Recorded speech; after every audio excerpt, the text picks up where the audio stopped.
Mother's ডের দিন মাকে জিজ্ঞেস করেছিলাম রেস্টুরেন্টে যাবে, তো মা যথারীতি না করে দিল। তো অফিস থেকে এসে ভাবলাম বাড়িটাকে রেস্টুরেন্ট বানিয়ে ফেলি। তো আজকে বানাচ্ছি চিকেন ভর্তা। গরম জলের মধ্যে কিছুটা গোটা গরম মশলা দিয়ে ভালো করে চিকেন ধুয়ে সেগুলোকে বয়েল করতে দিলাম।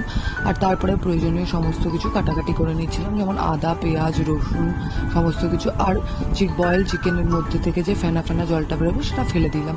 তারপরে কড়াইয়ের মধ্যে দিয়ে দিলাম সাদা তেল, তার মধ্যে পেঁয়াজগুলোকে ভালো করে দিয়ে নাড়িয়ে নিলাম এবং তার মধ্যে দিলাম আদা বাটা এবং রসুন বাটা। সেটাকে নাড়িয়ে সেটার রস স্মেলটা গেলে তার মধ্যে দিয়ে দিলাম হলুদ আর কাশ্মীরি লঙ্কার গুঁড়ো।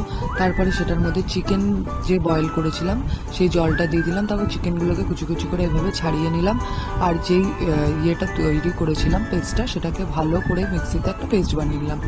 তারপরে কড়াইয়ের মধ্যে দিয়ে দিলাম কিছুটা বাটার দেওয়ার পরে কড়াইয়ের মধ্যে দিয়ে দিলাম ধনের গুঁড়ো, কিছু লঙ্কা কুচি আর জিরে, গোটা জিরে দিয়ে সেই পেস্টটাকে দিয়ে দিলাম।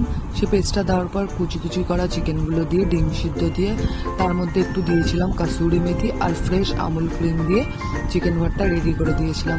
আর সাথে বানিয়েছিলাম বাটার নানের রেসিপিটা এরপরে শেয়ার করবো। টাটা।